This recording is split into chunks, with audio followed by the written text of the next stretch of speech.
Бүгінде ел халқын баспана бабы мазалайды. Осыған орай тұрғын үй коммуналдық шаруашылығын жаңғырту бағдарламасы да жасалған. Сөйтіп Шымкентте алғаш рет тозығы жеткен үйлер жаңартыла бастады.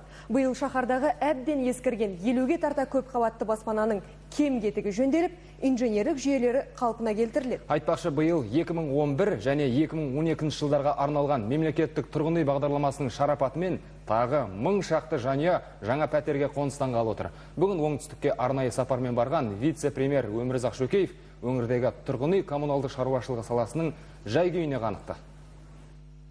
Қазір Шымкент қаласында бас-аяғы 41 көпқабатты үйдің құрылысы жүріп жатыр. Оның 18-і биыл елдің игілігіне беріледі. Жаңа пәтерлердің тең жағынан көбіне банк арқылы қаржы жинақтап жатқан салымшылар қоныстанбақ. Өзгесі жұмыспен қамту 2020 бағдарламасы аясында баспаналы болатын отбасыларға тиесілі.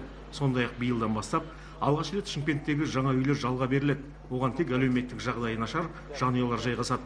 Болашақта жеке меншікке тегін берілмейді, ол тек қана тұруға, уақытша тұруға рұқсат беріледі.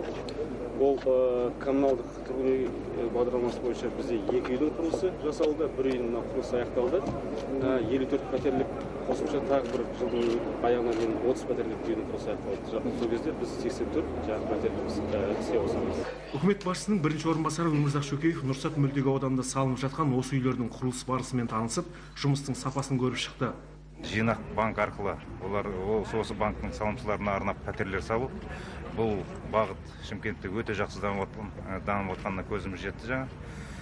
Биылдың өзінде бұл бағдарлама бойынша 1000 пәтер іске қосылайын деп отыр. Бұл деген өте жақсы, жоғары көрсеткіш. Шымкенттегі көп қабатты баспаналардың дені осыдан жарты ғасыр бұрын бой көтерген. Барлығының дерлік шатыры тозып, қабырғалары құзданып тұр. Коммуналдық жүйелері шіріген, жертөлессіз. Тұрғын үй коммуналдық шаруашылығын жаңғырту бағдарламасы аясында биыл Шымкенттегі осындай 49 көп қабатты тұрғын үйде жаңғырту жұмыстары жүргізіліп жатыр. Оңтүстік Қазақстаннан Ғани Қалмаханов, Нұрлан Нұрбек, Қазақстан ұлттық телеарнасы.